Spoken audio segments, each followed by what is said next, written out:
Bom dia, pessoal. 7 da manhã em ponto. Hoje é dia 10 de março de 2026 e nós estamos começando agora a edição desta terça-feira do Desperta, para que você saia da cama bem informado. Então, eu desejo que você tenha um dia ótimo, com bastante disposição e alegria, e aproveite aqui para ficar sabendo do que aconteceu com o nosso planetinha. E eu começo dizendo que ontem foi um dia de polvorosa para os mercados do petróleo ao redor do mundo, porque as cotações dispararam. O preço chegou a bater $150 o barril, o que é para paralisar qualquer economia do mundo. E mais tarde, depois da garantia do presidente dos Estados Unidos, que aliás ninguém sabe se será cumprida ou não, de que a guerra está por terminar, o petróleo baixou para o patamar de $90. Mas $90 também é um preço muito acima da média que vinha sendo praticada no mundo e é entendido como uma cotação de exceção, excepcionalíssima, por causa justamente dos bloqueios no Estreito de Hormuz. De qualquer forma, enquanto a situação geopolítica do mundo vai redesenhando o mapa do Oriente Médio, aqui no Brasil, postos de gasolina já começam a redesenhar o caminho do nosso dinheiro, o dinheiro que sai do bolso do consumidor e vai para o dono do posto de gasolina. Porque num movimento puramente especulativo, donos de postos já estão antecipando o custo Trump da gasolina e já cobrando R$1 a mais, muitos postos de gasolina por aí, cobrando R$7 o litro, quando na semana passada a cotação pouco passava dos R$6. Então, é a guerra da insanidade do Trump lá nos Estados Unidos, começando a produzir efeitos danosos aqui. Ocorre que esses efeitos danosos também se reproduzem lá nos Estados Unidos, né, onde estão sendo preparadas agora as eleições de meio de mandato. E provavelmente haverá consequências, sim, a gente espera, para o Donald Trump. Além da guerra do Irã, nós temos hoje vários outros assuntos aqui que dizem respeito à movimentação em torno do tema Banco Master, né, que continua como esqueletos na parede, sacudindo aí os bastidores da República, que quieta, calada, continua apavorada com o que pode sair dos registros que estão nas mãos da Polícia Federal de 8 celulares e ainda mais a possibilidade, que não se sabe se é concreta ou não, de uma delação premiada ocorrer. E aí vem a pergunta, delação premiada para quê? Quem é que Vorcari poderia denunciar? Afinal de contas, ele é supostamente o chefe dessa quadrilha ou dessa organização criminosa que, com um lobby de fazer cair o queixo, mobilizou metade da República, né? Presidentes de partidos, ministros de tribunais superiores, presidentes de casas do Parlamento brasileiro, enfim, aprontou a maior grupo de interesses atuando em Brasília que já se viu ao longo da história, atuando de maneira espúria, tá? Esses são os assuntos em torno dos quais a gente vai trabalhar hoje aqui no Desperta, tá? Então, mais uma vez eu digo para você, bom dia, saia da cama com bastante alegria, vá tomando seu café enquanto eu vou contando para você as histórias do mundo como está neste momento, tá? E para começar nós vamos saber do meu amigo Alex Amorim quais são as novidades do reino do futebol. Cadê o Alex? Bom dia, doutor Alex, tudo bem? Bom dia, Panunzo, bom dia nossa audiência, tudo ótimo. E você, Panunzo, como foi sair de casa nessa chuva? Chovendo, né? Daqui a pouco eu vou falar na meteorologia, vai chover bastante hoje, temperatura cai um pouquinho. Eu gosto do frio, mas não gosto de chuva, né? Pelo menos não na hora de vir para o trabalho, a gente chega todo molhado. Sim. Mas vamos lá, Alex, além de reclamar da chuva, o que mais nós temos hoje na área dos esportes? Então, Panunzo, hoje, terça-feira, sempre é um pouquinho mais calma. Hoje teremos a abertura ali da 5ª rodada do Campeonato Brasileiro, o jogo entre Mirassol e Santos, ali no estádio José Maria de Campos Maia, às 9h30 da noite. Então, amanhã a gente traz esse resultado da abertura dessa 5ª rodada e amanhã vai ter alguns jogos também, como Palmeiras e Vasco, e entre outros grandes clássicos regionais aqui do Brasil, Panunzo. Que beleza. Isso é tudo? Isso é tudo, porém, meu Deus, estamos aqui a postos, precisando só me chamar, Panunzo. Tá bom, um abração para você, bom dia para nós, viu, Alex? Pra nós. O Alex segue aqui, né, o nosso DTV, é o diretor de TV, ele é que corta as câmeras e bota no ar as reportagens que a gente eventualmente apresenta por aqui. Então tá bom, então vamos agora falar um pouquinho da meteorologia. Hoje, mais uma vez, o site do Instituto Nacional de Meteorologia tá com algumas instabilidades. Eu vou tentar mostrar para vocês aqui. Pronto, entrou agora. Beleza, maravilha. Bom, tá aí, esse é o mapa do Brasil hoje. Onde está amarelo vai chover, onde está laranja vai chover mais ainda, né? E tem aqui, olha, 2 alertas do INMET, um de chuvas intensas nessa região grandona toda aqui, né, que abarca parte da região norte, todo o centro-oeste, desce por Minas Gerais, Rio de Janeiro, São Paulo e vai até o norte do Paraná, né? Esse é o que vai acontecer hoje. Bastante chuva aí no fechamento, nas águas de março, né? As últimas águas de março desse nosso verão aqui.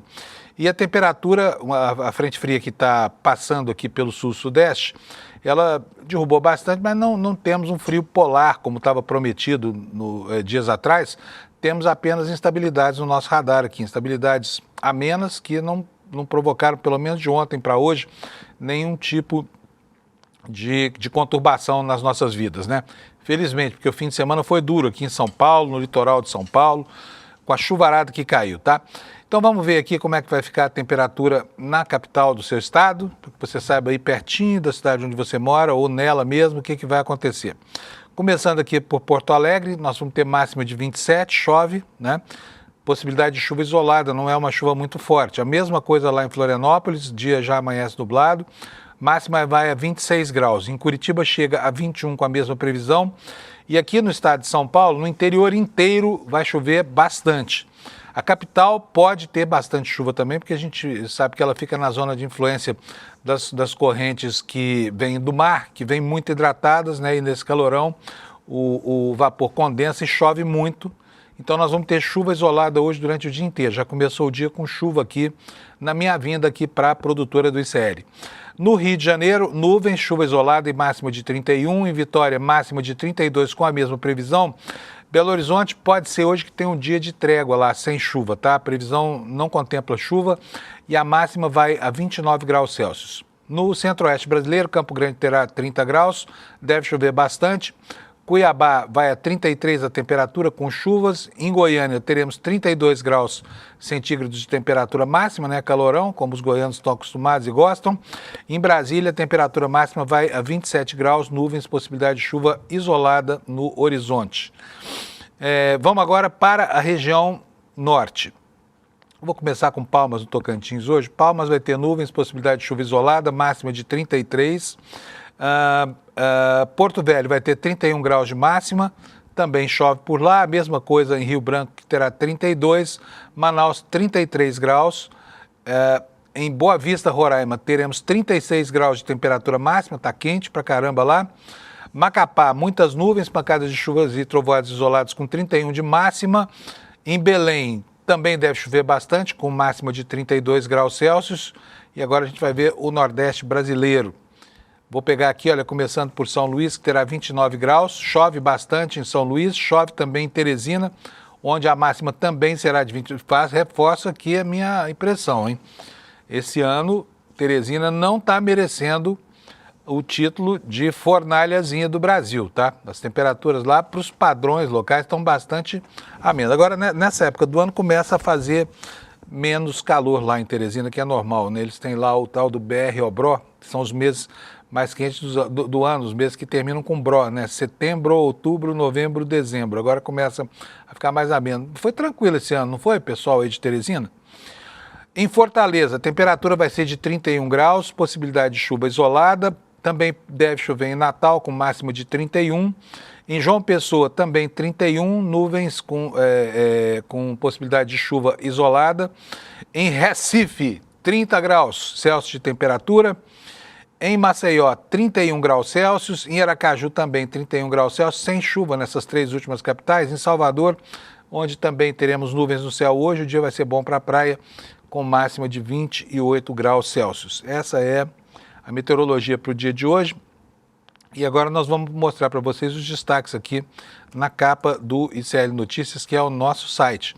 Começando com um levantamento exclusivo aqui do portal, feito pelo Kleber Lourenço, revela que Daniel Vorcari era cliente habitué do Banco Central do Brasil. Por requerimento via Lei de Acesso à Informação, o Kleber ficou sabendo que ele foi 24 vezes ao Banco Central durante a gestão do Campos Neto. O que será que tanto ia fazer no Banco Central Daniel Vorcari, hein? Temos aqui vários outros assuntos que decorrem da guarda do sigilo, né, e dos vazamentos que estão acontecendo aí, que tem alimentado o noticiário, inclusive colocado fogo na fogueirinha das vaidades da política, né? Olha, uma das reportagens do Kleber está mostrando para a gente, olha, o Supremo não recebeu os dados do celular do Vorcaro durante a relatoria do Toffoli, né? É o que Toffoli tenta explicar para as pessoas que não tomou nenhuma atitude contra o processo, inclusive porque disse que não sabia, e agora vem a confirmação de que realmente esses dados não chegaram até a mão dele, né? O governador do Distrito Federal fechou um contrato de 38 milhões de reais. O governador do Distrito Federal, que é advogado, o escritório dele, que leva o nome dele, fechou um contrato de 38 milhões de reais com um dos fundos operados pela REAG, tá? E quando o escândalo estourou e o Banco Regional de Brasília perdeu a sua condição de liquidez, o que fez o governador? Apresentou uma relação de 9 terrenos para dar em garantia de um fundo de financiamento para amortizar o prejuízo que a gestão ruinosa dele trouxe a esse banco estatal, né? E aí ficamos sabendo que um desses 9 terrenos está numa área de proteção de mananciais.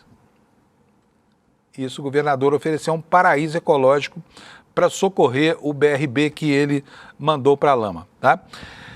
Mudando aqui para a guerra do Irã, o dólar caiu ontem por causa dos movimentos especulativos no campo do petróleo e a Bolsa subiu depois que o Trump disse que ia acabar com a guerra do Iraque. Agora, há uma clara inconsistência aqui, uma incongruência mesmo, entre as ações concretas, né, no teatro de operações e as promessas do Trump. O mercado ontem se ficou contente com a afirmação dele de que a guerra está chegando ao final. Será que está mesmo? No teatro de guerra não há nenhum sinal disso. Nos destaques nacionais, nós temos aqui a questão da nova CPI, da nova CPMI, que foi instaurada, que foi requerida, né, por 35 senadores da República. São mais assinaturas do que era necessário. O senador Rogério Correia apresentou o requerimento de CPMI para investigar não mais o Banco Master, mas os ministros Dias Toffoli e Alexandre de Moraes. O que será que vai acontecer com essa CPMI, né? Nos destaques secundários aqui, nós temos aqui, olha, a CPI do INSS recebeu apenas 0,25% dos dados sobre o Vorcaro que estavam com o presidente do Senado, Davi Alcolumbre, né? E outras informações de outras informações de outra natureza dão conta de questões muito complicadas. Por exemplo, olha só, a Igreja Universal do Reino de Deus, que a gente sabe que tem investido pesado no assédio a policiais militares, continua trabalhando dentro da Polícia Militar do Paraná, o que contraria os regulamentos dos quartéis da própria PM, tá? E aqui no Brasil, apesar do clima de tensão geopolítica, olha aqui, ó, temos uma manchete dando conta de que o Brasil e a China estão confirmando a construção de uma fábrica de máquinas agrícolas lá no Rio de Janeiro.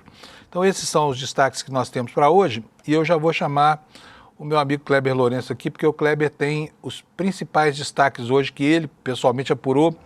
Quero falar com o Kleber, cadê ele? Ele já está se preparando aqui. Está prontinho ele, Alex? Tá aí, o homem sempre pronto para entrar no ar. Tudo bem, Kleber? Bom dia. Tudo bom? Ótimo, tudo ótimo. Bom dia também para a nossa comunidade. Bom dia. Vamos lá, Kleber, começamos por onde? Olha, Panuso, vamos falar do Roberto Campos Neto, essa figura ensaboada que volta e meia aparecem os nomes, aparece o nome, desaparece o nome, mas que até o momento não deu esclarecimentos devidos ali sobre a trajetória do Banco Master durante a sua gestão, já que várias coisas, no mínimo, estranhas aconteceram.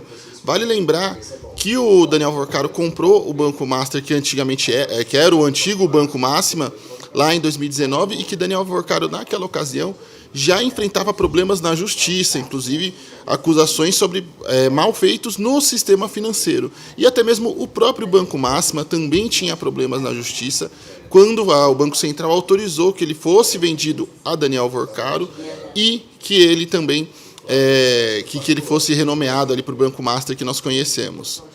Então veja só como foi tudo muito absurdo. Eu estou ouvindo o pessoal aqui no ponto. Tira para nós aí, Alex, não enlouquece o nosso Kleber aí, amanhã ele não volta. Segura ele aí. Fala, Kleber. Mas então, Panuso, então a gente teve esses vários problemas já antes da compra, da criação de fato do Banco Master, como nós temos ele hoje, e ao longo de toda a trajetória, nós descobrimos também pela Polícia Federal que 2 servidores do Banco Central, durante a gestão Campos Neto, inclusive um deles sendo um diretor da instituição, também estava ali dentro da equipe do Daniel Vorcaro, atuando, segundo as palavras da própria Polícia Federal, como uma espécie de consultor. Além disso, durante a gestão Campos Neto, o Banco Master ele teve um crescimento vertiginoso. Então, daquele banquinho pequeno e problemático que nós tínhamos em 2019, para esse banco que pode causar uma hecatombe política e já causou um baita rombo no fundo garantidor, ele foi muito próspero durante esses anos. Então, o próprio Banco Máxima tendo problemas, o Daniel Vorcaro tendo problemas também na justiça referente à área financeira, o banco cresceu, prosperou e se tornou o que ele é hoje e criou os problemas que nós estamos tendo que acompanhar diariamente no noticiário, principalmente nas páginas policiais, Panunzio. Pois é impressionante, Kleber, quando a gente observa a cronologia dessa história toda, como a ascensão e a queda do Vorcaro foram rápidas e foram intensas, né? Porque em tão pouco tempo ele construiu esse sistema de lobby e a estrutura financeira da sua pirâmide lá do Banco Master. Agora, o Roberto Campos Neto, que não falou absolutamente nada sobre nada até agora, parece que tem muito o que explicar, né? A julgar pela frequência com que o Vorcaro ia visitá-lo no Banco Central, deve ter muita coisa para ele falar, né, Kleber? Exatamente. Olha, entre os denunciados na época do Banco Máxima, temos o então diretor-presidente do banco, Saul Sabah, que foi, segundo a denúncia, vou até ler a denúncia certinha aqui para vocês. Segundo a denúncia do Ministério Público Federal, os executivos do banco teriam praticado gestão fraudulenta, além de prestar informações falsas ao Banco Central e divulgar dados inverídicos em demonstrativos financeiros. Então, veja só, uma instituição que já era problemática antes mesmo de Daniel Vorcaro, já tinha seus problemas. Nós vimos ontem também, com a reportagem exclusiva e uma denúncia bombástica também da Alice Maciel e do Flávio VM Costa, como o processo de compra também contou com fundos de origem financeira extremamente suspeitos e estranhos também. Então, isso vai se avolumando e isso aconteceu mais uma vez durante a gestão de Roberto Campos Neto. Isso não quer dizer que ele que o Roberto Campos Neto seja um criminoso, que ele precisa ser preso amanhã, não. Porém, ele precisa, no mínimo, ser convocado pelas autoridades na condição, num primeiro momento, obviamente, de testemunha, para que possa prestar esses esclarecimentos. Como é que uma instituição onde o comprador tinha problemas com a justiça justamente por malfeitos no mercado financeiro, foi autorizado a comprar um banco que era também acusado de vários problemas no mercado financeiro. E esse banco foi operando livremente ao longo dos anos e foi ganhando volume, ganhando relevância política, e foi acontecer o que está acontecendo. Então é fundamental, e inclusive é fundamental que Roberto Campos Neto preste esclarecimentos também na CPI do crime organizado, que também está investigando o caso Master. Afinal de contas, acho que diante de tudo que nós temos hoje revelado, o suposto envolvimento de traficantes na compra do Banco Master, temos também esse problema da milícia do Vorcaro, onde nós temos ali um grupo que estava responsável por intimidar e espionar adversários e jornalistas de Daniel Vorcaro. Tudo isso configura, obviamente, uma organização criminosa extremamente perigosa. E isso precisa ser investigado também pela CPI do crime organizado e precisa, acima de tudo, que Roberto Campos Neto preste seus esclarecimentos. Num primeiro momento, no mínimo, é fundamental que ele faça isso, seja a Polícia Federal, seja ao Congresso Nacional, Panunzio. Pois é, agora, o que o Vorcaro ia tanto fazer no Banco Central? Conta para nós quantas vezes ele esteve lá durante a gestão do Campos Neto, Kleber? 24 vezes. Eu fiz um levantamento através da Lei de Acesso à Informação, fiz requerimento ao Banco Central para conseguir os registros de entrada e saída de Daniel Vorcaro. Temos algumas reuniões que duraram até mais de 2 horas, sendo ali 2h40, 2h30, dentro dessas visitas. Uma em específico, eu vou até abrir aqui para a gente ver direitinho, mas uma delas aconteceu em 30 de outubro de 2024, onde ele chegou ao Banco Central perto das 10 horas da manhã e saiu às 12h40.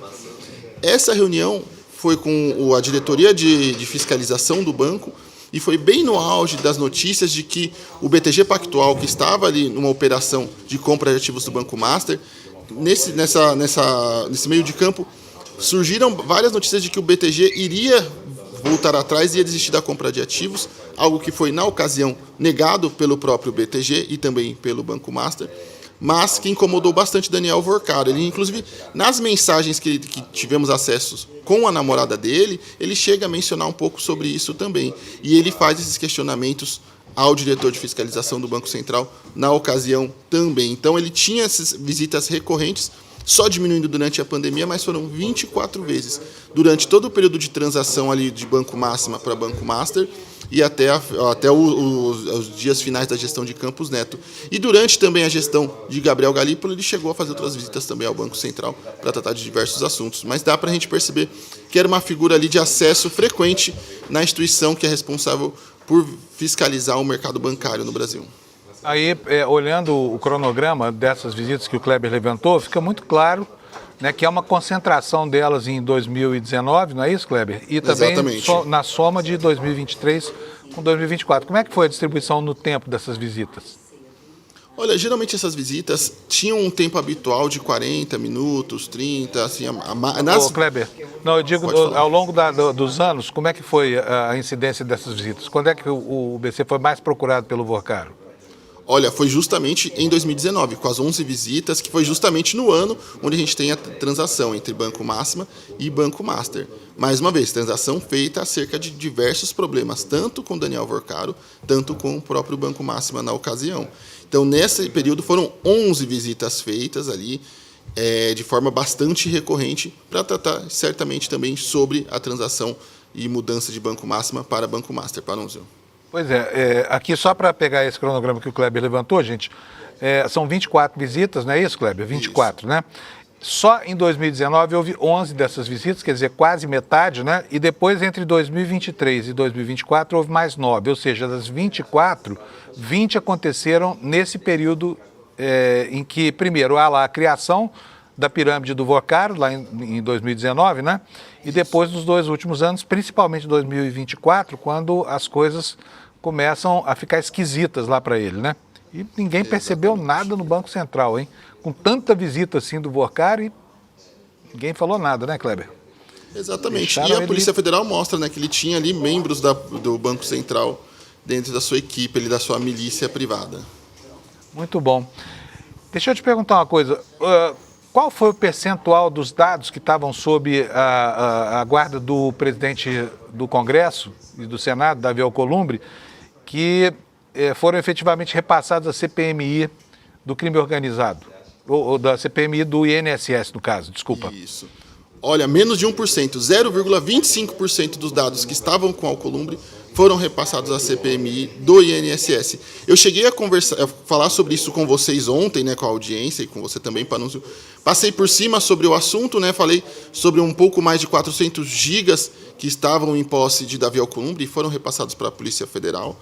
A gente falou brevemente sobre isso, mas como para mim é muito importante trazer a informação mais apurada possível, a gente tinha até o primeiro momento informações baseadas apenas em deputados que falaram de forma anônima e reservada para mim. Eu consegui depois conversar com o deputado Rogério Correia, que confirmou essas informações, e mais tarde, durante a reunião da CPMI do INSS, o próprio presidente da comissão, o senador Carlos Viana, também confirmou que as informações que foram enviadas para a CPMI do INSS foram enviadas fracionadas, então não foi em sua integralidade.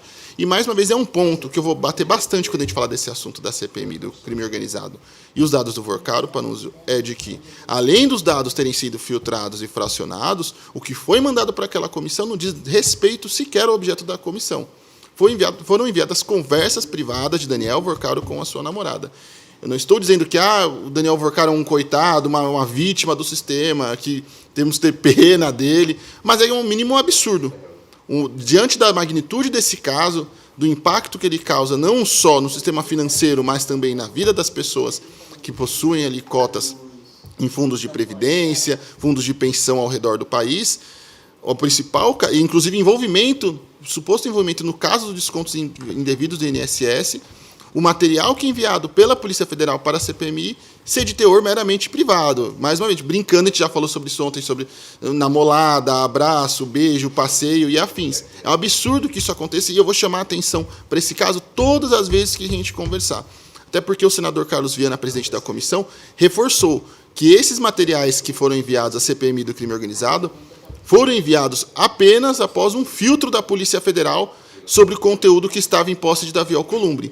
Então, cabe mais uma vez esse questionamento, quais foram os critérios desse filtro e quais foram os critérios para decidir o que seria enviado para a CPMI do INSS e por que foram enviadas só as conversas dele com a namorada dele. Isso é um absurdo, Panunzio.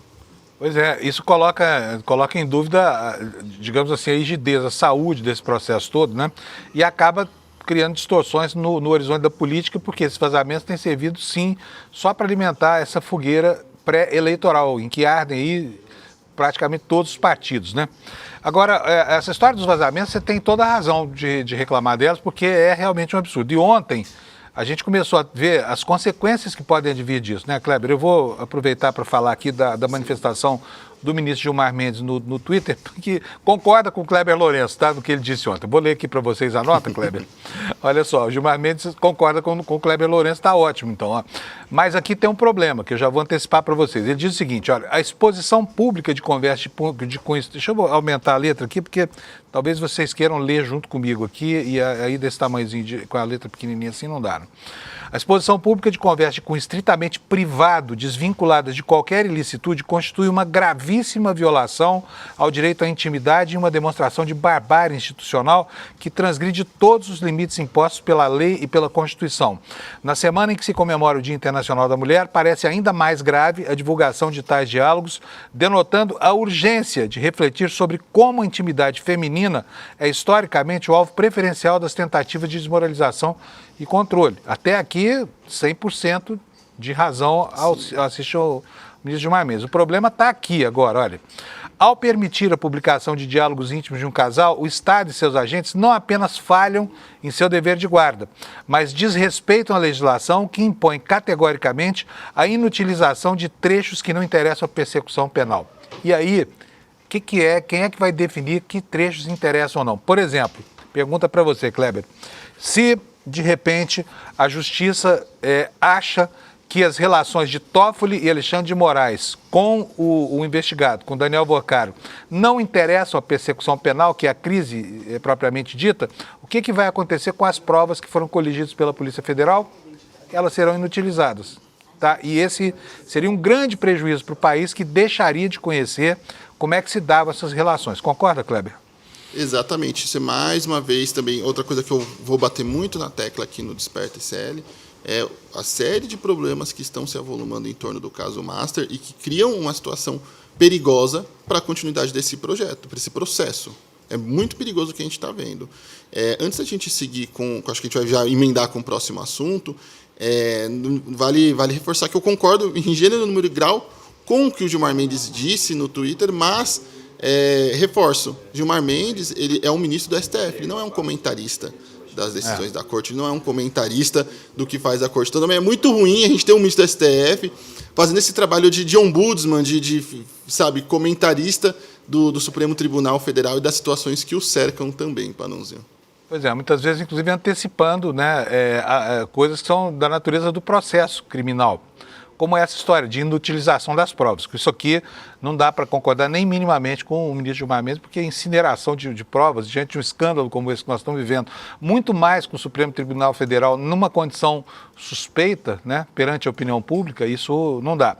Só para terminar aqui, Kleber, o que a nota aqui do Gilmar Mendes ontem no Twitter, esse cenário, segundo ele, evidencia a necessidade inadiável de aprovação de uma LGPD penal, garantindo que o tratamento de dados na esfera criminal não seja subvertido em ferramenta de opressão. Ao transformar o que deveria ser uma investigação técnica em um espetáculo e em um verdadeiro ato de linchamento moral, o sistema incorre em nítida afronta à dignidade humana e aos direitos fundamentais. Tudo certo aqui, com a indignação do ministro Gilmar Mendes, menos a história de incinerar precocemente provas aí que supostamente não interessam à investigação, mas eu quero lembrar para vocês que mesmo aqui, condenando a questão dos vazamentos, Kleber, esses vazamentos não se deram conforme o que se dizia no começo. O que se falava é que havia agentes da Receita e enfim, de outros órgãos, como o SERPRO, por exemplo, vendendo informação para jornalista, né? E nós chegamos ao cúmulo absurdo de ter jornalista pedindo a prisão de jornalista porque está tratando de informação vazada, sabe-se lá por quem. Isso não dá, né? Exatamente. Com as informações fica cada vez mais claro que os vazamentos vêm ou da Polícia Federal ou do próprio STF. E acho que já dá para a gente emendar até com o último assunto também da nota do Toffoli, né, Panunzio? Deixa eu só fazer um comentário. Eu fui repórter Claro. Em Brasília, mais de 23 anos. Eu fui repórter de política lá, fui setorista na Câmara, no Palácio do Planalto. E, gente, vazamento é uma tradição. Nas épocas das primeiras CPIs, lá na década de 80, havia fila de político querendo vazar para jornalista material sob sigilo das comissões. Isso era uma festa, né? O tempo não mudou nada disso. Ocorre que hoje os vazamentos têm uma consequência muito mais deletéria do que sempre tiveram, porque a especulação política desse material é feita online, né, na rede social, onde impera o caos informacional. Fala, Kleber. Não, maravilha. E é muito importante ressaltar também que, nesse caso do Master, é um verdadeiro festival de offs, que são o quê? São fontes que falam de forma anônima se identificarem a jornalistas informações referentes a um assunto específico. Nesse caso, o escândalo do caso Master. Há um festival muito grande de offs, a gente viu no caso do sicário do Vorcaro, que morreu, não morreu, depois morreu de vez, entre outras informações. Então, está muito complicado lidar com esse caso. E já encaminhando para o último assunto, na semana passada, o Toffoli ele encaminhou uma nota aberta ao público, e nessa nota, o trecho mais interessante, eu vou aproveitar para não dizer, você consegue abrir para a gente a nota aí? E ir lá para a última página. Ele revela que não recebeu as informações referentes aos celulares do Daniel Vorcaro durante toda a sua relatoria, o que dá a entender que a Polícia Federal segurou as informações referentes ao celular de Daniel Vorcaro até a troca do relator. Porque nessa mesma nota ele deixa muito claro que as informações só foram enviadas ao Supremo depois que ele saiu da relatoria. Você tem aí aquele link com a nota dele que eu te mandei? Tem, eu estou abrindo aqui para você, ó. Vamos ver. Sobre essa nota que você vai ver na sua tela aí, não é isso? Polícia Federal reafirma. É isso que você quer? Não, a outra que eu te mandei, a outra. Então, peraí, tira da tela aí que eu já vou buscar aqui. Nessa nota, ele faz, enquanto você vai pegando, ele faz um balanço de toda a sua relatoria durante o caso Master, o que foi feito, o que foi realizado, as datas. Ele tenta fazer mais ou menos um meia-culpa de que, olha, o meu trabalho não foi de todo ruim. Chama atenção também o momento que ele faz a publicação dessa nota ali na sexta-feira, que é diante essa série de vazamentos, críticas e a verdadeira bagunça que virou o caso Master. Conseguiu abrir aí, Panunzio? Vamos ver, é o histórico da Compliance Zero que você quer? Eu estou confuso aqui. Isso, esse mesmo. Beleza. Vamos lá para baixo no final da página, no final do documento. Pode ter finalzinho do documento. Vamos lá, o documento tem 4 ali, ó. No último trecho ele fala, ó, até o dia 12 de fevereiro, data em que deixei a relatoria do caso, nenhum material havia sido encaminhado ao Supremo Tribunal Federal. Então ele deixa muito claro. E aí aquela outra nota da Polícia Federal que eu te mandei, Panunzio, aqui nota imprensa, pode estar aberta aí você ali, ó, do lado. Tá aqui. Essa aí. Vamos descer um pouquinho. A Polícia Federal reforça nessa nota que, ó, os materiais apreendidos na citada operação estão em poder da Polícia Federal desde novembro de 2025 e em poder da Procuradoria-Geral da República desde janeiro de 2026. Então, o material do Vorcaro já estava com a Polícia Federal, a própria Polícia Federal assume isso e não foi encaminhado para o ministro Dias Toffoli. Independente das críticas que nós temos em relação à condução do ministro Dias Toffoli no caso, e que foi, sim, extremamente problemática, e com indícios de que ele estaria ali criando dificuldades para o avanço das apurações, é muito grave que a gente tenha também essas revelações de que a Polícia Federal estava escolhendo segurar as informações de forma deliberada para que depois fosse repassado a um ministro que fosse de seu grado ou que fosse mais alinhado a eles. Isso não poderia acontecer por quê? Ah, Kleber, é porque você tem alguma simpatia ao Toffoli? Não, é porque isso abre margem para pedidos de anulação, nulidades no caso.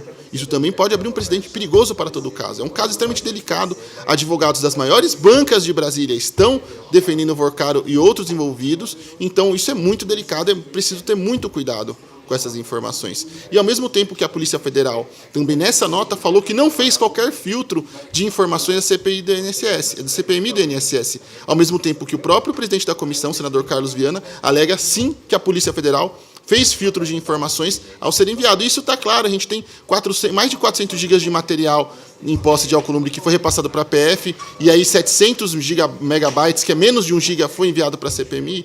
Então, mais uma vez, está tudo muito ruim no caso Master, tudo muito estranho, para não dizer. Precisa saber exatamente quem foi que segurou o quê, né? Que fica claro aí que a Polícia Federal tentou bypassar o Toffoli, pela desconfiança. Eu não sei se fosse delegado da Polícia Federal, eu não faria a mesma coisa, viu, Kleber? Porque a atuação do Toffoli realmente era algo estranho. Mas quando você tem uma instituição tentando bypassar outra, no plano das suas atribuições, é muito complicado. Muito complicado mesmo. Bom, beleza, Kleber, é isso por hoje, né? Isso, é isso. Valeu, Só isso. Muito obrigado. Só isso, foi bastante. Quase meio jornal aqui. Obrigado, viu, Kleber? Até mais, um abração para você. Até amanhã. Dia. Valeu. Tchau, tchau. Bom, a gente não parou ainda de falar sobre as coisas relativas a isso, porque esse é o escândalo que move a política do país, né? Enfim, está tudo girando em torno disso. E ontem a oposição conseguiu reunir 35 assinaturas. Houve muita gente da base do governo assinando o pedido de CPMI cujas assinaturas estavam sendo coletadas pelo senador Rogério Correia, e no final eles conseguiram. Foi fácil, está fácil pedir abertura de CPI no Congresso. Todo mundo assina hoje em dia pedido de CPI. O problema é que os presidentes da Câmara e do Senado estão lá sentadões em cima desses pedidos, não querem deixar passar de jeito nenhum. No caso do pedido de ontem, que conseguiu essas 35 assinaturas, pode botar a página para mim no ar, Alex? Esse é um pedido de CPI para investigar Toffoli e Moraes, tá? Esse é delicadíssimo.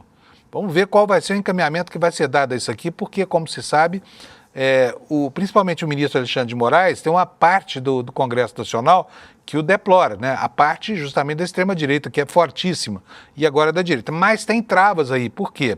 Porque os presidentes de pelo menos 2 partidos, os presidentes das 2 casas parlamentares, estão até a cabeça no meio desse escândalo, metidos nisso. E não se sabe se eles vão permitir que a opinião pública conheça como é que isso tudo vem sendo engendrado, né, nos bastidores da subpolítica brasileira. Vou ler aqui para vocês essa matéria do Valor Econômico, essa informação está em toda a imprensa. Eu escolhi a do Valor porque me pareceu ser a mais completa hoje. Então, o que diz a reportagem? O senador Alessandro Vieira, do MDB do Sergipe, protocolou o pedido para a instalação de uma comissão parlamentar de inquérito com o objetivo de investigar as condutas dos ministros Dias Toffoli e Alexandre de Moraes no escândalo do Banco Master. A comissão recebeu o apoio de 35 senadores, são 8 a mais do que o número mínimo necessário para o pedido para abrir uma CPI. O caso Master revelou ao país. Isso aqui é o senador Alessandro Vieira dizendo, tá bom? O caso Master revelou ao país uma complexa teia de irregularidades financeiras cujos desdobramentos investigativos alcançaram o coração do Poder Judiciário Nacional, gerando questionamentos de enorme gravidade sobre a conduta de 2 ministros do Supremo Tribunal Federal que merecem e exigem a atenção investigativa do Parlamento, destacou aqui o senador Alessandro Vieira. O presidente do Senado, o senador Davi Alcolumbre, já tem na gaveta um outro pedido para a instalação de outra CPMI específica, essa sobre o Banco Master, não sobre os ministros. Alcolumbre, no entanto, vem resistindo às pressões para convocar uma sessão do Congresso Nacional, na qual seria lido o requerimento de instalação dessa CPI, ou dessas CPIs agora. Enquanto a CPMI exige uma convocação de sessão do Congresso, uma prerrogativa do presidente, as CPIs respeitam uma fila, né? Ou seja, ambas as instituições dependem de vontade política. E nesse cenário, Vieira buscou juntar o máximo de assinaturas para reforçar a pressão sobre Alcolumbre, que continua lá como uma esfinge pairando sobre a possibilidade de abertura desse processo. 2 ministros do Supremo Tribunal Federal encontram-se no centro de um dos maiores escândalos financeiros e institucionais da história republicana do Brasil. O Senado Federal, em legítimo exercício da prerrogativa conferida pelo artigo 58, parágrafo 3º da Constituição, tem o dever de investigar, esclarecer e oferecer ao povo brasileiro a transparência que a crise institucional exige, disse o senador Alessandro Vieira no seu requerimento. Em paralelo, 2 pré-candidatos oposicionistas à presidência da República reforçaram a trincheira ante o Supremo Tribunal Federal nesta segunda-feira. O senador Flávio Bolsonaro é um dos que assinam o pedido de CPI contra Toffoli e Moraes. E o governador de Minas Gerais, Romeu Zema, protocolou um pedido de impeachment de Moraes.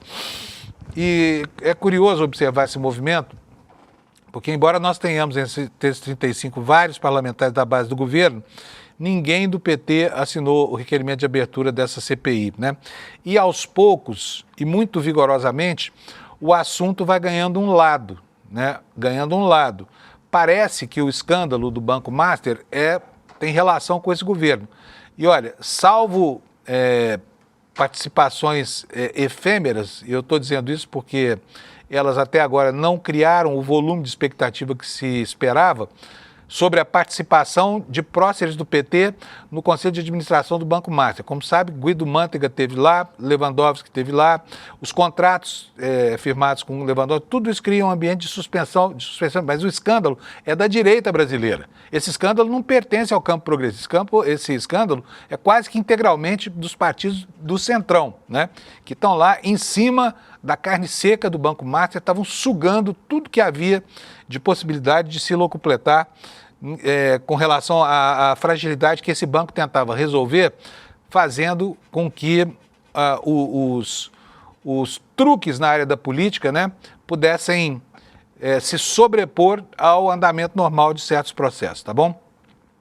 O Daniel Vorcaro pediu, os advogados dele pediram, ele está num presídio de segurança máxima, onde todas as comunicações dele com todas as pessoas do mundo exterior são feitas através de um parlatório e por um interfone. Parece coisa de cinema americano.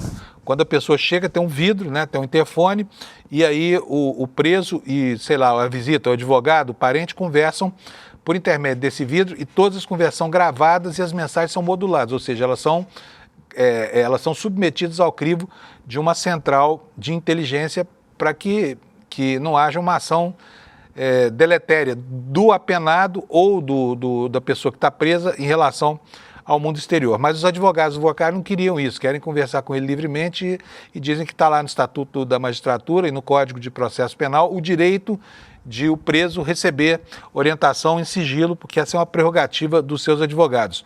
E ontem o ministro André Mendonça autorizou a que isso aconteça quebrando, né, o protocolo desse tipo de presídio de segurança máxima. Está aqui a manchete para vocês no site do UOL.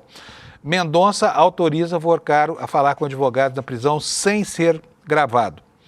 Eu vou ler para vocês um trechinho aqui, tá? O ministro André Mendonça do Supremo autorizou Daniel Vorcaro a conversar com seus advogados sem ser gravado. A autorização é para que as visitas ocorram sem qualquer tipo de monitoramento ou gravação por áudio e vídeo. A gravação das entrevistas é uma medida padrão em presídios de segurança máxima, como essa penitenciária federal de Brasília, onde o banqueiro está lá hospedado em prisão preventiva.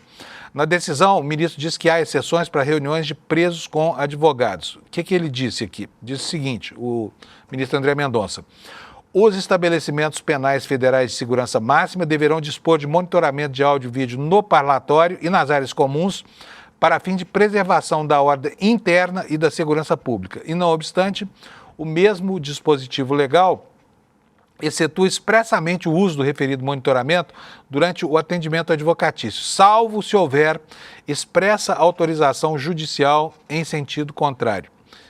Está aqui trecho da decisão do ministro Mendonça. Aí quero deixar uma pergunta para vocês aqui no ar, né? Uma provocação mesmo.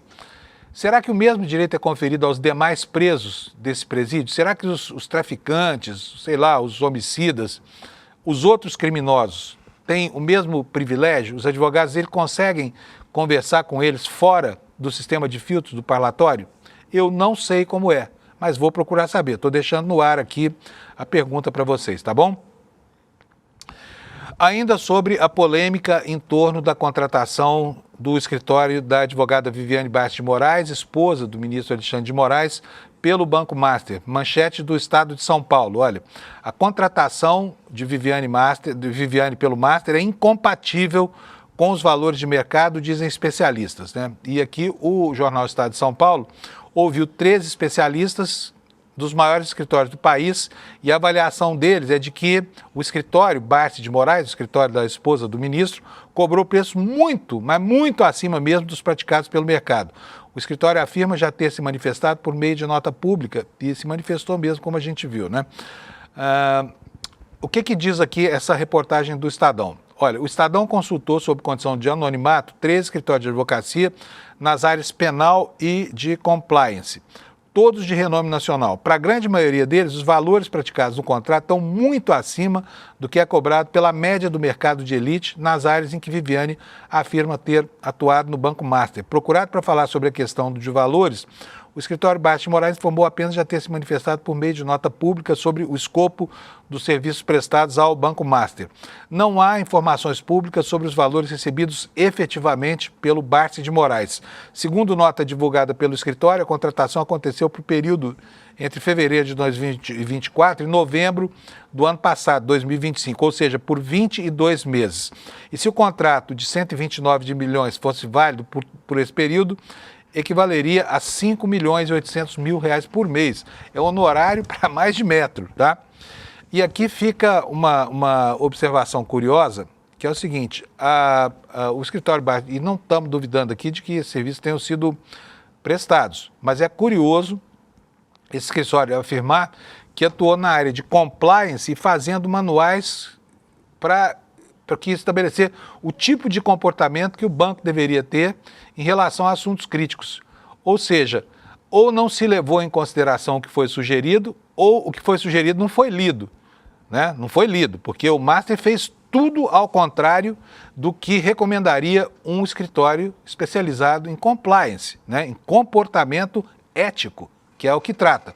A gente viu que o comportamento ético desse banco é deplorável, vai muito além daquilo que o Código Penal delimita, tá? Próximo assunto, gente. A ex-namorada do Vocaro, Marta Graef, ou Graef, como queira, a gente tem visto, já foi objeto, inclusive aqui do programa hoje, a gente já falou sobre isso, sobre a violação da intimidade dessa moça, ou dessa senhora, como queira. Ela é realmente algo muito ruim, né? Muito deletério, que instituições da República, de repente, exponham a intimidade de um casal, né? Especialmente quando ela não tem nenhuma relação, ela é meramente alegórica, né? Sobre assuntos pitorescos, a maneira de falar lá com o Cebolinha, enfim, as intimidades do casal, enfim, coisas que não interessam para ninguém, a não ser para o casal e não constituem crime nenhum, né? Mas a ex-namorada dele está fazendo um esforço enorme para explicar para o mundo que ela quer se incluir fora dessa, ela quer distância desse negócio, né? Inclusive até fiquei com a impressão aqui, cometendo aqui uma indelicadeza aqui, por tangenciar o limite da intimidade, ela o tempo todo parece que não liga a mínima para ele. O papel dela é muito pequeno, inclusive nas observações, nas anotações que ela faz, o que ela faz? Na maioria das vezes ela fala, uou, e só. Não fala mais nada. Mas ela agora quer distância dessa história toda, tá? Ela quer bastante distância e está aí para vocês uma outra manchete do Estadão que afirma que ela contratou uma assessoria, um advogado, para tentar se desvincular do banqueiro, tá? Marta Graef, ou Graef, como queira, não tem qualquer relação com negócios e atividades profissionais de Vocaro e ela diz que o relacionamento foi à distância, né? E que os dois não estão juntos já há meses. Outras fontes dizem que o namoro acabou quando a vaca do Vocaro foi para o brejo, né? A matéria do Estadão nos diz o seguinte, a influenciadora Marta Graef, ex-namorada de Daniel Vocaro, contratou uma assessoria, um advogado, e faz questão de se desvincular do banqueiro, de quem disse ter se separado há meses. Vocaro foi preso pela segunda vez na última quarta-feira, e você sabe, está lá na penitenciária de Brasília. Vocaro foi alvo na terceira fase da Operação Compliance Zero, que apura suspeitas de irregularidades na gestão do banco. A Polícia Federal diz que ele comanda uma organização criminosa que tinha até braço armado e só poderia ser neutralizado mesmo com prisão. Marta Graef, ou Graef, não foi alvo da operação, seu nome veio a público em razão das notas e das mensagens trocadas com o namorado e que estavam lá no celular do Vocaro, que foi periciado pela Polícia Federal. Nos diálogos, em meia mensagem de caráter pessoal, Vocaro fala de encontros com autoridades e cita políticos e o ministro do Supremo, Alexandre de Moraes. A nova assessoria contratada por Marta Graef buscou a imprensa para informar que ela e Vocaro já não estão juntos há alguns meses e, além disso, enfatizou que o relacionamento entre eles teria se dado à distância. Tá aí uma foto dos dois. Eu acho mesmo o fim da picada essa história da violação do sigilo dessa moça, viu? Ela tem sido objeto, assim, de observações bastante desairosas, sabe, infamantes mesmo. Vamos mudar de assunto um pouquinho e falar da CPI, da CPMI do INSS, né? Para lá o que está pegando é a história do suposto envolvimento do filho do presidente Lula, do Fábio Luiz, com o careca do INSS. Ocorre que, e ontem nós entrevistamos aqui o deputado, o advogado Marco Aurélio Carvalho, que é o advogado do Lulinha e é também o coordenador do Grupo Prerrogativas. E ele nos falou que, enfim, a quebra do sigilo, afinal, nem foi tão ruim assim, porque apesar da especulação política, segundo ele, ficou demonstrado que não existe nenhuma relação entre Lulinha e careca do INSS, que não há nada no sigilo bancário dele. E agora nós temos aqui no painel da Folha de São Paulo uma outra informação. Aliás, essa conversa entre Lula e o Lulinha, pai e filho, já foi objeto de muitas informações que se tornaram públicas, né? Em que o presidente, ao contrário do que fez o seu antecessor, chama o filho para que explique o problema. Tá? Ele não mascara nada, ele não dissimula, ele está pedindo ao Lulinha, olha, explique o que está acontecendo. Falou, se tiver algum problema, vai pagar, né? E aqui o Fábio Zanini, do painel da Folha de São Paulo, nos informa que o Lula conversou com o filho e pediu para ele trazer para si a investigação e não deixar respingar no governo. Vamos ver o que é isso? O presidente Lula ligou para o filho, Fábio Luiz Lula da Silva Lulinha, na semana passada e voltou a pedir que ele preste os esclarecimentos necessários em relação a qualquer envolvimento com nomes investigados nas fraudes do INSS. Essa ligação aconteceu na última terça-feira, dias depois de Lulinha receber os sigilos quebrados pela CPMI do INSS. Foi a segunda conversa que os dois tiveram em meio a essas investigações. Fontes a par do assunto disseram, sob reserva, que Lula tratou de pedir que o filho puxe para si toda a responsabilidade que eventualmente venha a ter sobre o caso. A ordem do Palácio do Planalto é evitar que o assunto respingue no presidente.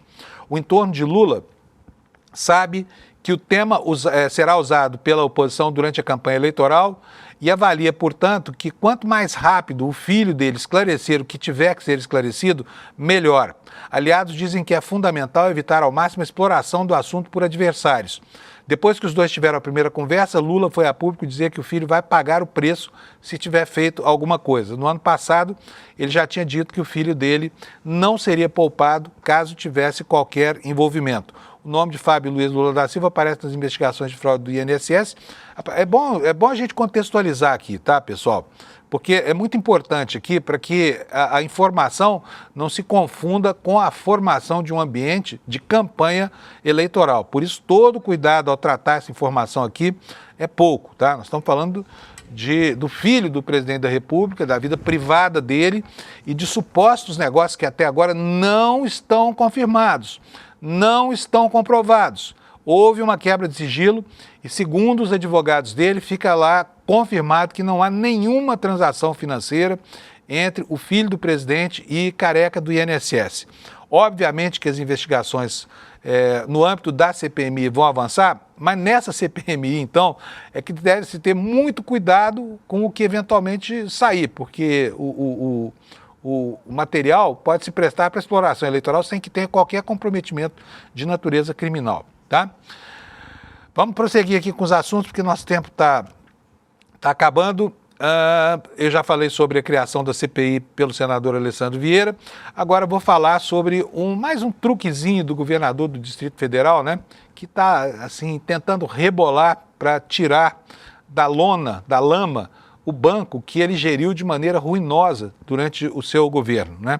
E nós temos aqui na capa do nosso site hoje, do ICL, a informação de que o Ibanez deu uma área de nascentes do Distrito Federal, tá? Uma área de preservação ambiental, em garantia desse empréstimo do BRB. Foram 9 imóveis. E eu vou ler aqui para você aqui um trechinho da reportagem da nossa grande Heloísa Vilela. O governador do Distrito Federal, Ibanez Rocha, comprometeu as contas do BRB na tentativa de salvar o Banco Master e agora pode comprometer também o abastecimento de água do Distrito Federal, para tapar o rombo que criou. Um dos 9 imóveis que ele ofereceu como garantia para um possível empréstimo de 9 milhões para o BRB é uma área essencial para a qualidade e a quantidade de água que a capital da República consome. Em uma representação junto ao Procurador-Geral do Ministério Público, Jorge Seigner, e as promotoras do meio ambiente, urbanização e patrimônio, o deputado distrital Gabriel Magno, do PT, argumenta que a Serrinha, que é um dos 9 terrenos escolhidos por Ibanez, é uma área de proteção ambiental de onde saem 40% da água potável que abastece o Lago Paranoá, que é o local onde a CAESB, que é a Companhia de Saneamento Ambiental do Distrito Federal, recolhe a água que distribui para 6 regiões do Distrito Federal, para o Paranoá, Itapuã, Lago Norte, Plano Piloto, Noroeste e também Sudoeste. No próximo dia 18 de março, a Assembleia Geral do BRB vai analisar a proposta de Ibanez, que já foi aprovada com alguma dificuldade, né, pelos deputados do Distrito Federal. Se ela for referendada, ainda vai precisar de um sinal verde do Banco Central, né?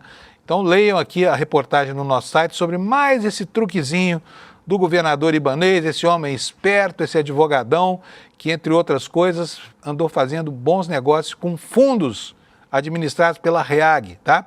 Informação da Malu Gaspar, hoje no Jornal O Globo. Bota aí na tela. Só falar em Malu Gaspar aqui, uma parte da nossa audiência fala assim, mas estão aqui as informações, porque as informações que ela tem dado até agora têm se confirmado. Então, tá aqui, olha, Master, o acerto de 38 milhões entre a REAG e o escritório de advocacia de Ibanez. Como se sabe, ele é um advogadão lá em Brasília, né? E a informação dá conta do seguinte: o escritório de advocacia do governador do Distrito Federal, Ibanez Rocha, fechou um contrato de 38... Gente, esse pessoal do Banco Master gastava uma grana com advogado, hein? Fala sério, 129 milhões para um, 40 milhões para outro, é muito dinheiro. O Vocaro era especialmente perdulário. A gente viu as festas, né? Festas com Coldplay na Itália, mas com advogados ele era especialmente generoso. E o atual governador de Brasília foi bastante bem aquinhoado, 38 milhões com esse contrato. Vamos lá. O escritório de advocacia do governador do Distrito Federal, Ibanez Rocha, fechou um contrato de 38 milhões de venda de honorários de precatórios a um fundo ligado à REAG. REAG, tá? O que é a REAG? É a gestora investigada pela Polícia Federal por fazer parte do esquema de desvios de recursos pelo Banco Master, né? Era o caminho que o dinheiro percorria para ficar incólume, para não aparecer à luz da opinião pública. O contrato foi fechado em maio de 2024, quando o BRB já vinha adquirindo carteiras da instituição de Daniel Vocaro. Como mostrou o Globo, a PF e o Ministério Público Federal apontam a REAG como a estrutura central do esquema de fraudes do Master. A gestora integra a complexa teia de fundos por onde o dinheiro captado pelo banco em transações irregulares era distribuído, dificultando a rastreabilidade e o destinatário real dos valores. Em março do ano passado, março de 25, um ano atrás, o diretor do fundo que fechou o contrato com o escritório do Ibanez foi o mesmo representante do grupo que participou e votou em assembleias de acionistas do BRB como representante de um outro fundo, o Bornel, outro fundo igualmente investigado pela Polícia Federal porque teria usado em uma operação do Master e da REAG para comprar 25% do controle do BRB abaixo do preço de mercado, enquanto negociavam carteiras fraudulentas no Master, ou seja, deprecia os ativos do BRB para transferir para esse grupo de pilantras, ao mesmo tempo em que supervalorizam alguns ativos que sequer existiam, que eram mesmo pura pilantragem, né? Segundo a PF, esse Bornel, esse fundo havia alcançado em junho uma participação de 4,5%. Era dono já do BRB, tá? Das ações preferenciais. Ações que depois foram bloqueadas pela Justiça. Em 29 de maio de 2024, o Ibanez Advocacia e Consultoria vendeu ao fundo REAG Leal Claims os direitos creditórios sobre honorários advocatícios no valor nominal de 38 milhões com data base de dezembro de 2021. Hoje esse fundo se chama Pedra Azul. Portanto, o governador de Brasília ganhou lá pelo seu escritório bastante dinheiro dessa pirâmide. Ele, na condição de gestor público, né, por ter aceitado os negócios estelionatários que eram propostos pelo Banco Master, também ganhou como advogado lá no seu escritório, tá? A matéria explica aqui que precatórios são ordens de pagamento que são determinados pela Justiça e pelos municípios, estados ou União, que costumam demorar anos para serem liberados por dependerem de condenação judicial em última instância. Pessoal, meu tempo acabou, tá? Mais uma vez quero te convidar para conhecer aqui o nosso grupo de WhatsApp. Tem uma audiência aí hoje, Alex, ou não? Tá bom, beleza, maravilha. Hoje não teremos audiência, não. Tá bem, tá? E você, se quiser ficar bem informado o dia inteiro, entra aqui no nosso grupo do WhatsApp. Você vai adorar isso aqui, além de poder conversar aqui com a nossa equipe diretamente, tá bom? Gente, bom dia para vocês, boa terça-feira. Amanhã, quarta-feira, 7 da manhã, nós estaremos de volta aqui. E para a gente repassar o que vai acontecer nesta terça-feira, que promete ser um dia bastante gordo e encrencado. Tchau, obrigado para vocês. Amanhã a gente se encontra aqui às 7. Muitos diziam para mim, Beto, explica uma coisa. Como é que você pode ser um cara de esquerda, revolucionário, e ao mesmo tempo crer em Deus, numa outra vida? Eu falava com ele, olha aqui, eu tenho tanta certeza que vocês vão para o céu, que lá nós vamos ter a eternidade inteira para debater esses temas. Eu considero a ele como um dos grandes escritores brasileiros. É forte, é duro. Os profetas foram assim. Anunciam e denunciam. Que no Novo Testamento só tem uma única definição de Deus. Uma única. Está na primeira carta de João. Deus é amor e quem ama conhece a Deus.